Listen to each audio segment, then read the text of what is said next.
혹시 이런 생각 해보신 적 있으세요? 연금이 90만 원밖에 안 되는데 이 돈으로 혼자 살 수 있을까?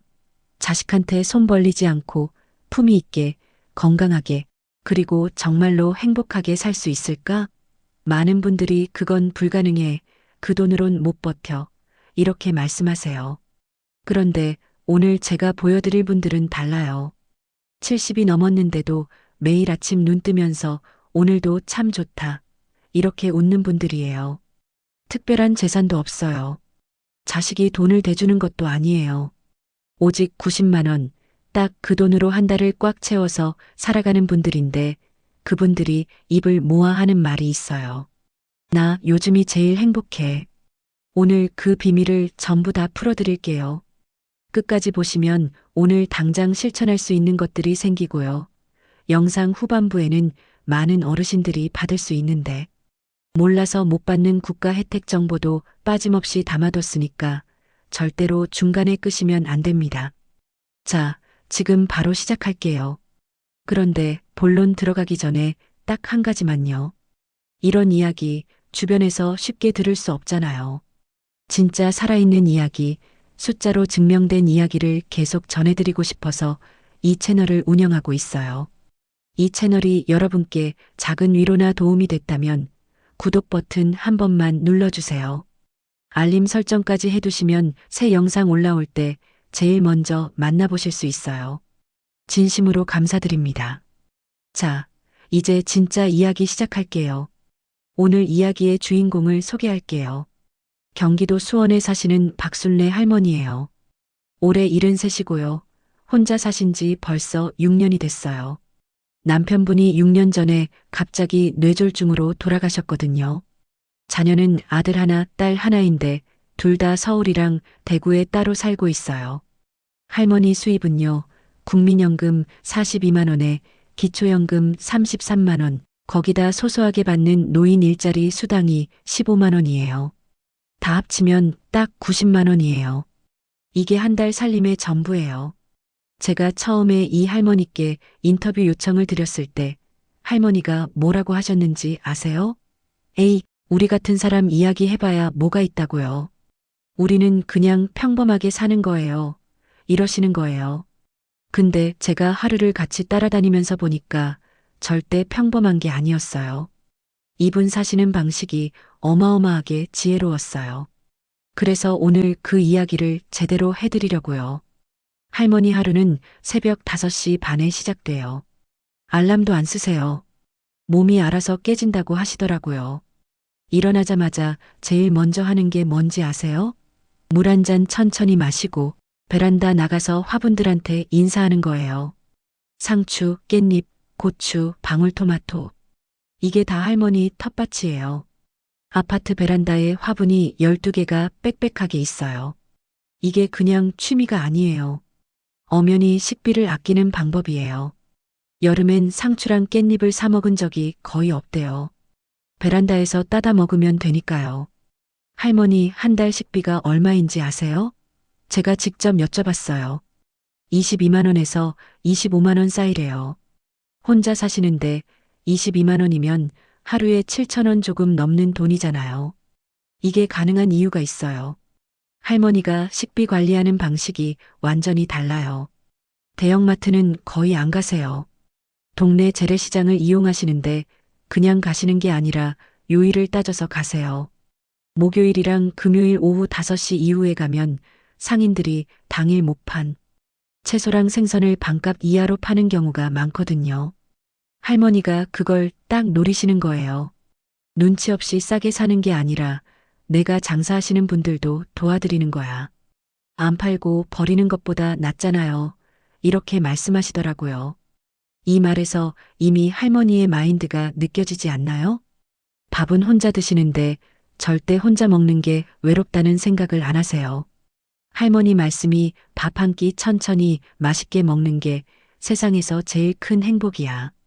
바쁜 사람들이 못하는 게 그거잖아요. 라고 하시는데 듣고 나서 제가 뭔가 부끄럽더라고요. 진짜로요.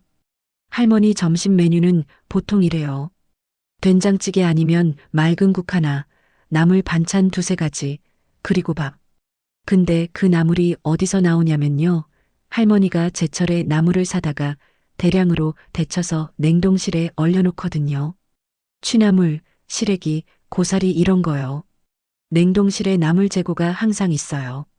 이게 간단해 보여도 식비를 엄청나게 줄여주는 방법이에요. 제철에 싸게 사서 저장해뒀다가 두고두고 먹는 거거든요. 단백질은 어떻게 챙기냐고요? 달걀이 할머니 최고의 친구예요. 달걀 한 판을 2,500원에서 3,000원 정도에 사면 30개잖아요. 그게 거의 한 달치 단백질 공급원이에요. 여기에 두부, 멸치, 그리고 한 달에 두세 번 반찬 가게에서 반찬을 조금씩 사서 드세요. 할머니가 그러시더라고요. 삼겹살 한 근에 2만 원 주고 먹는 것보다 달걀 프라이 2개의 된장찌개가 몸엔 훨씬 좋아요. 라고요. 근데 이게 단순히 돈이 없어서 이렇게 드시는 게 아니에요. 실제로 이 식단이 건강에 좋다는 걸 할머니가 몸으로 증명하고 있어요. 73인데 지병이 고혈압 하나밖에 없어요. 약도 딱 한 가지만 드세요. 의료비 이야기 나왔으니까 이것도 좀 자세히 해드릴게요. 할머니 한 달 의료비 총액이 얼마인지 아세요? 약값 포함해서 3만 원에서 5만 원 사이예요. 이게 어떻게 가능하냐면요. 할머니가 동네 보건소를 정말 적극적으로 활용하세요. 보건소에서 혈압약 처방받고 무료 건강검진도 매년 빠짐없이 받아요. 국가 암검진도 다 챙기세요. 할머니 말씀이 병원은 아플 때 가는 게 아니라 안 아프려고 미리 가는 거야. 아프고 나서 가면 돈이 10배야 라고 하셨는데 이 말이 정말 맞아요. 예방 진료가 치료보다 훨씬 싸다는 거예요. 그리고 어르신들이 많이들 모르시는 게 있어요. 동네마다 노인복지관이나 경로당에서 무료로 받을 수 있는 의료 서비스들이 꽤 있어요. 한방진료, 물리치료, 치과 스케일링 같은 거요. 할머니는 이걸 다 꿰고 계시고 다 챙기세요. 내가 낸 세금이야. 받을 수 있는 건 다 받아야지 라고 하시면서요. 이 말이 진짜 맞는 말이에요. 부끄러운 게 아니에요. 당당하게 누려야 하는 권리예요. 이제 주거비 이야기를 해볼게요. 할머니가 사시는 곳은 수원의 소형 공공임대 아파트예요. 방 한 칸에 거실 하나. 평수로 치면 20평이 안 돼요. 한 달 임대료가 12만 원이에요. 관리비 포함해서 15만 원 정도 나와요. 이게 어떻게 가능하냐면 할머니가 65세 이후로 공공임대 아파트를 신청하셨고 기다림 끝에 당첨이 되신 거예요. 이거 신청하는 방법을 모르시는 분들이 정말 많아요. 한국토지주택공사 LH에서 운영하는 영구임대나 국민임대 아파트인데요. 소득이 일정 수준 이하이면 신청할 수 있어요. 대기가 길긴 하지만 신청을 안 하면 영원히 못 들어가거든요. 할머니도 신청하고 3년 기다리셨대요. 전기세 이야기를 하자면 할머니 한 달 전기세가 15,000원에서 2만 원 사이예요. 어떻게 이게 가능하냐고요? 할머니 집에 가보니까 조명을 다 LED로 바꿔놓으셨고 에어컨은 하루 사용 시간을 정해놓으세요. 더운 날 오후 2시에서 5시 이 3시간만 트세요. 그 외엔 선풍기로 버티세요. 겨울엔 전기장판 하나로 버티시더라고요.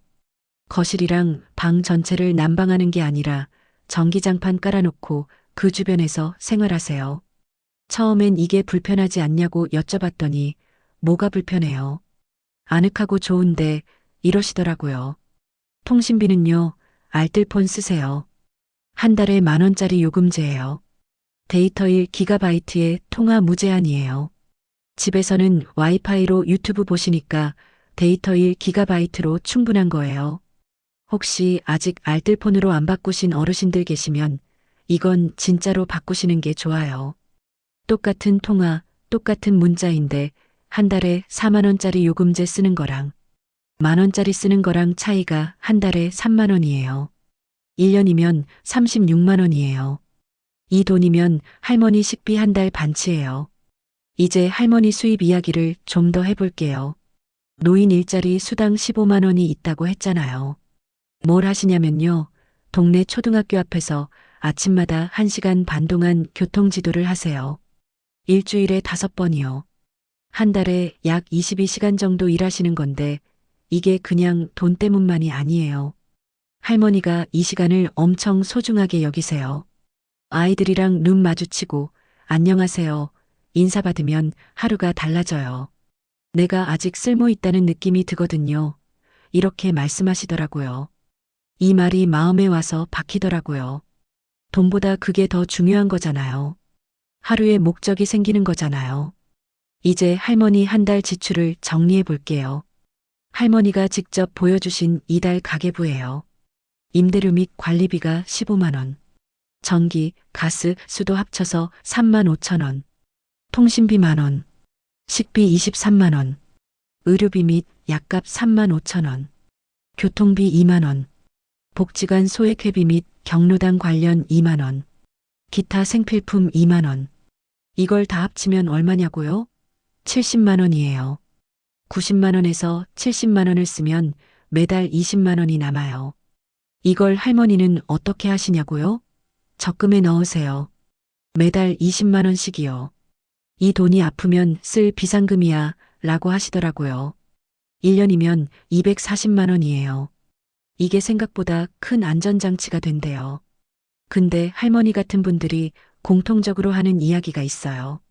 젊을 때는 돈이 많으면 행복하고 돈이 없으면 불행하다고 생각했는데 나이 들고 나니까 그게 아닌 거더라고요 라고요. 행복과 돈의 관계가 나이 들면서 완전히 달라진다는 거예요. 하버드 대학에서 80년이 넘게 행복을 연구한 결과가 있는데요. 그 연구에서 인간을 행복하게 만드는 가장 큰 요인이 뭔지 아세요? 돈도 아니고 명예도 아니고 바로 좋은 관계, 인간관계래요. 이걸 70대 할머니들이 몸으로 이미 알고 계신 거예요. 할머니 관계 이야기를 해볼게요. 할머니 자주 만나는 친구가 5명이에요. 다 동네 분들이에요. 복지관에서 만난 분들이랑 경로당에서 만난 분들이에요.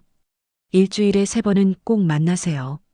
화요일엔 복지관 노래교실, 목요일엔 경로당 바둑 모임, 토요일엔 친구들이랑 공원 산책이에요. 이게 할머니한테는 그냥 취미가 아니에요. 정신 건강 유지 장치예요. 혼자 있으면 생각이 너무 많아져. 그게 제일 무서워. 그래서 나가야 해 라고 하시더라고요. 이 말이 엄청난 통찰이에요. 우울증의 가장 큰 원인이 사회적 고립이거든요. 실제로 통계를 보면 70대 이상 독거노인 중에서 사회적 활동을 정기적으로 하는 분들이 그렇지 않은 분들보다 인지 기능, 저하 속도가 훨씬 느리다는 연구 결과가 있어요. 치매 예방에도 사회적 교류가 약보다 효과적이라는 거예요.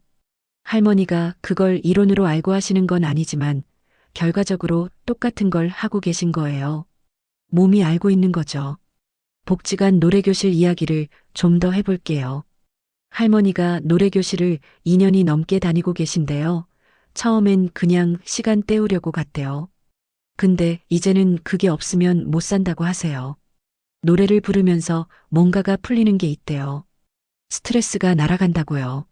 실제로 노래를 부르면 엔도르핀이 분비되고 호흡이 깊어지면서 스트레스 해소에 효과가 있다고 해요. 복지관 노래교실은 대부분 무료예요. 전국 대부분의 노인복지관에서 무료로 운영하거든요. 이거 안 다니시는 분들 한번 가보세요. 저도 취재하러 따라갔다가 거기서 웃음이 멈추지 않았어요. 진짜로요. 이제 자녀관계 이야기를 해볼게요. 이게 어르신들한테 제일 민감한 부분이기도 하죠. 할머니 아들이 서울에 있는데요. 할머니가 아들한테 돈 달라는 말을 6년 동안 한 번도 한 적 없대요. 아들이 가끔 용돈 주려고 하면 필요 없어. 내 살림해놨어. 이러신대요. 근데 이게 단순히 괜찮은 척하는 게 아니에요. 할머니가 뭔가를 알고 계신 거예요. 자녀에게 경제적으로 의존하기 시작하면 관계가 달라진다는 걸요. 처음엔 괜찮은데 시간이 지나면 자녀가 부담스러워하고 그게 서로 간에 서운한 감정으로 쌓인다는 거예요. 할머니가 그걸 주변에서 이미 봤대요. 대신 할머니가 아들한테 하는 거는요. 한 달에 한 번 직접 만들어 냉동해둔 반찬을 택배로 보내줘요. 그리고 손자 생일 때 용돈 5만 원을 꼭 보내요. 이걸 매달 모아둔 20만 원에서 하세요. 내가 받는 사람이 아니라 주는 사람이어야 당당해요. 라고 하시더라고요. 이 철학이 대단하다고 생각해요. 90만 원 받으면서도 주는 사람으로 사는 거잖아요. 자녀와의 화상통화도 할머니 생활에서 중요한 부분이에요. 스마트폰 잘 쓰세요. 처음엔 어려웠는데 아들이 한번 알려준 뒤로 혼자서 다 하신대요. 유튜브도 보시고 카카오톡도 하시고 손자랑 화상통화도 하세요. 일주일에 2번은 아들이나 딸이랑 영상통화를 하세요. 얼굴 보면서 얘기하는 거랑 전화로 목소리만 듣는 거랑 달라요. 얼굴 보면 안심이 돼. 이렇게 말씀하시더라고요. 이게 외로움을 다루는 방식 중에 하나예요. 이야기를 이어가다 보니까 이 할머니 삶에서 공통으로 보이는 패턴이 있어요. 작은 것에서 최대한의 즐거움을 끌어내는 거예요. 예를 들어볼게요. 할머니가 차를 좋아하세요. 근데 비싼 차 안 사세요. 동네 약국에서 파는 제일 저렴한 국화차, 히비스커스 차 이런 거 사서 드세요. 하루에 2번 아침이랑 저녁에 차 한 잔씩 마시는 게 할머니 최고의 여유 시간이에요. 차 한 잔 들고 베란다에 나가서 하늘 보는 시간이요. 그 5분이 하루 중에 제일 행복한 시간이야 라고 하셨는데 이 말에 저는 한참 멍했어요. 요즘 사람들이 행복하려고 얼마를 쓰는지 알아요? 여행 가고 맛집 가고 쇼핑하고 카페 가고. 근데 그게 다 지나고 나면 또 허전하잖아요. 근데 할머니는 5분짜리 하늘 보기로 행복해요. 이게 배울 수 있는 건지 모르겠지만 배울 수 있다면 이게 진짜 인생 공부인 것 같아요. 1년에 딱 한 번 할머니가 자신을 위해 쓰는 돈이 있어요. 뭔지 아세요? 단풍 구경 기차 여행이에요. 기차 경로 우대권이 있으면 기차 요금의 반만 내거든요. 강원도 단풍 명소에 당일치기로 가세요. 친구 2명이랑 같이요. 도시락 싸가지고요. 그게 할머니 1년치 여행이에요. 근데 그 이야기 하실 때 할머니 눈이 반짝이셨어요. 그날은 진짜로 어릴 때로 돌아간 것 같아요. 단풍이 그렇게 예쁠 수가 없어. 이렇게 말씀하시더라고요. 적게 쓰면서도 이렇게 충만한 경험이 가능한 거예요. 이제 할머니 말고도 제가 인터뷰한 다른 분 이야기도 잠깐 해드릴게요. 부산에 사시는 이복순 할머니, 71살이에요. 이분은 연금이 더 적어요. 기초연금 33만 원이랑 노인 일자리 20만 원 해서 53만 원이 수입의 전부예요. 근데 이분은 이 돈으로 혼자 사시면서 매달 자립이 된다고 하세요. 어떻게 가능하냐면요. 이분은 주거비가 없어요. 부산 동구에 있는 영구 임대 아파트에 사시는데 임대료가 7만 원이에요. 관리비 합쳐서 10만 원이에요. 이게 가능한 거예요. 영구 임대는 소득이 아주 낮은 분들한테 우선권이 있거든요. 이복순 할머니가 하시는 말씀이 있어요. 내가 제일 잘한 게 뭔지 알아요? 욕심을 버린 거예요. 근데 욕심을 버리는 게 그냥 되는 게 아니에요. 나도 예전엔 더 큰 집에 살고 싶고 더 좋은 옷 입고 싶고 그랬는데 어느 날 남편 무덤 앞에서 깨달은 거예요. 저 사람도 다 두고 갔는데 내가 뭘 가지려고 이러나 싶더라고요. 그때부터 달라졌어요. 이러시더라고요. 이 말이 저한테 너무 크게 들렸어요. 이번엔 제가 여러 어르신들을 만나면서 발견한 공통점을 이야기해 드릴게요. 첫 번째로 이분들은 절대 남과 비교 안 해요. 옆집 할머니가 어디 해외여행 갔다고 부럽다거나 자식이 명품 사줬다고 부럽다거나 이런 감정이 없어요. 아니, 있다가 없어진 거예요. 나이 들면서요. 비교가 불행의 근원이라는 걸 이미 몸으로 알아버렸으니까요. 두 번째로 이분들은 하루에 감사한 게 뭔지 찾아요. 거창한 게 아니에요. 오늘 날씨가 좋아서 감사하다. 밥이 맛있어서 감사하다. 친구 목소리 들어서 감사하다. 이런 소소한 감사가 쌓이면 하루가 무겁지 않대요. 젊을 때는 행복해지려고 뭔가를 얻으려 했어요. 근데 지금은 이미 있는 것에서 행복을 찾아요. 그게 훨씬 쉬워요. 이 말이 정말 마음에 새겨지더라고요. 세 번째로 이분들은 몸 관리를 진짜 열심히 해요. 근데 헬스장 같은 데는 안 가요. 돈 드는 데는 안 가요. 대신 매일 아침 30분씩 동네를 걷고 집에서 스트레칭을 해요. 할머니도 아침에 화분 인사하고 나서 꼭 동네 한 바퀴를 도세요. 비가 와도 우산 들고 나가세요. 비 오는 날 걷는 게 더 상쾌해. 이러시더라고요. 이 루틴이 허리 건강이랑 다리 근력 유지에 엄청나게 도움이 된대요. 근력이 약해지면 낙상 위험이 커지거든요. 낙상 한 번의 어르신 생활이 완전히 달라질 수 있어요. 그래서 걷기가 그냥 취미가 아니라 건강 투자인 거예요. 자, 이제 영상 후반부에 말씀드리기로 했던 중요한 정보 알려드릴게요. 많은 어르신들이 받을 수 있는데 모르고 못 받는 혜택들이에요. 정말 중요하니까 집중해서 들어주세요. 먼저 기초연금이에요. 만 65세 이상이고 소득 인정액이 일정 기준 이하이면 받을 수 있어요. 2025년 기준으로 단독 가구는 월 33만 4,210원이에요. 근데 소득이 있으면 못 받는다고 생각하시는 분들이 있어요. 그게 아니에요. 소득 인정액 기준이 생각보다 높아요. 신청 안 하고 놓치는 분들이 상당히 많으니까 주민센터 가셔서 꼭 상담 받아보세요. 그 다음으로 노인 일자리 사업이에요. 이게 단순히 공공근로만 있는 게 아니에요.